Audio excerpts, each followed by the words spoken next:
Good morning.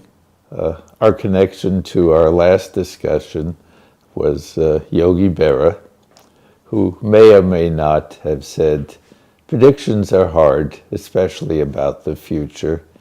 Of course, one of the most famous predictions was by the Reverend Malthus, who just pretty much didn't expect any good stuff for the world, and so we'll kind of pick up on that, see how it's turning out. Everybody keeps trying to refute the reverence, but he kind of gains on us. And for what his dismal prediction was, which was appropriate in the field of economics, is that populations increase. And he didn't use the term geometrically, but that's the term. It just keeps multiplying, and we can put more land under cultivation. We can increase the amount of food. That goes up arithmetically, just in a steady line, but doesn't take off the way population does. And then at a certain point, it starts getting limited. Starvation, pestilence, and wars. And those can be pretty effective. Unfortunately, it's possible that with the world as it is, the population explosion may be stopped by wars of mass destruction, which would very efficiently do so. Hopefully it wouldn't be bad enough to eliminate all other life beside cockroaches, but that's a possibility. Either way, the outlook isn't good. And we've been following it. We find that it gets confounded by the fact that we really are very good at increasing food production, and so it keeps looking in the future. And so let's pick up on that, see what's happening. The Reverend's analysis is pretty much as if he'd been sitting in on Biology 1. You take an empty continent, you put a new species like rabbits into Australia, and they start and grow very, very rapidly, and they just start filling up the country. At a certain point, you theoretically would get to where the food supply gives out, and you start dying. You die from just an increase in starvation. You die from an increase in disease, because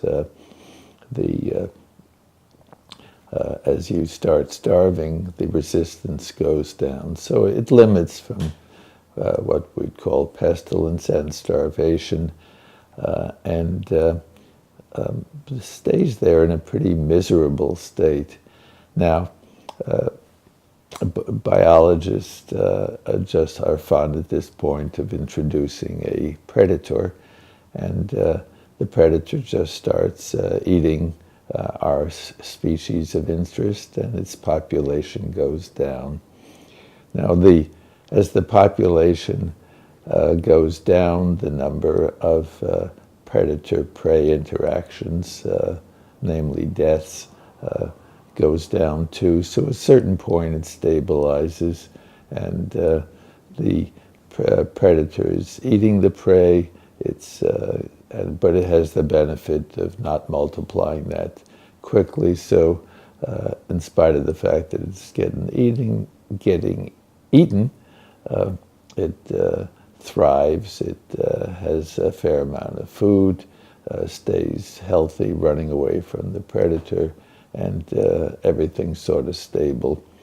Now, the Reverend noted that the human species was pretty efficient, so it supplied its own predator, which was showed up in wars, and this would be something that would keep things stable.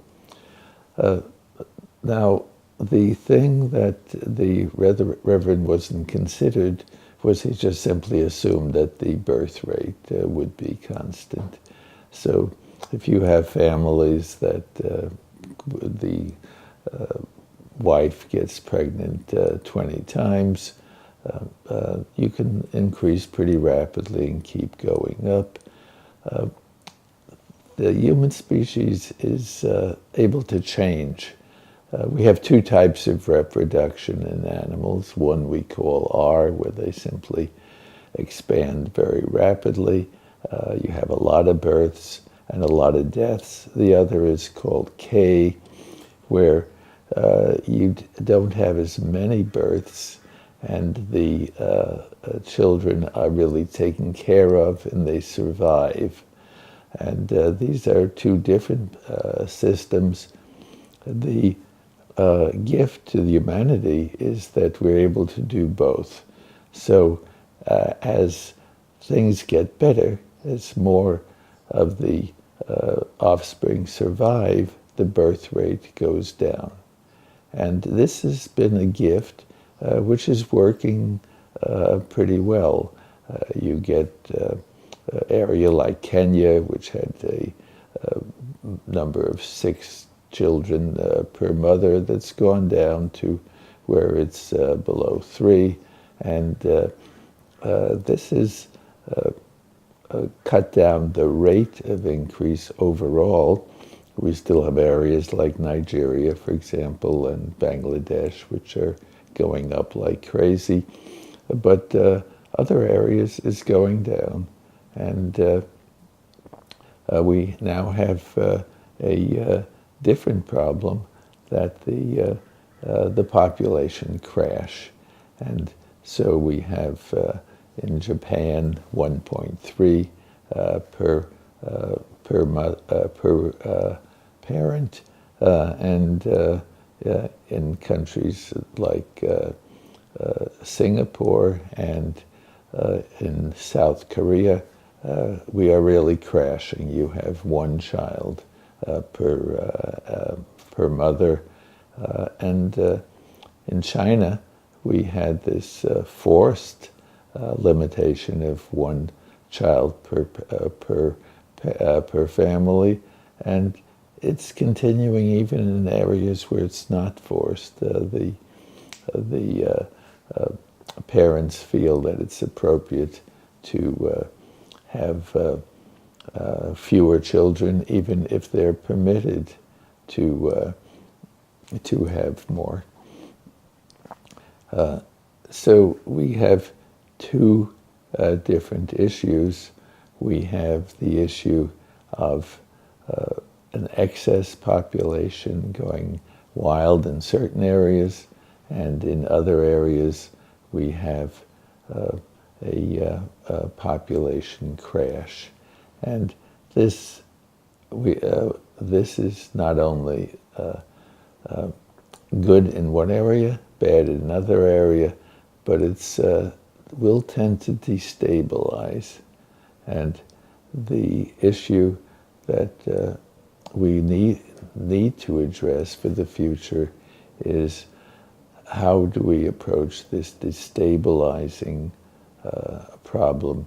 How do we approach the fact that in the advanced countries, people are going to be steadily more upset about this, and they will have a feeling of being overwhelmed?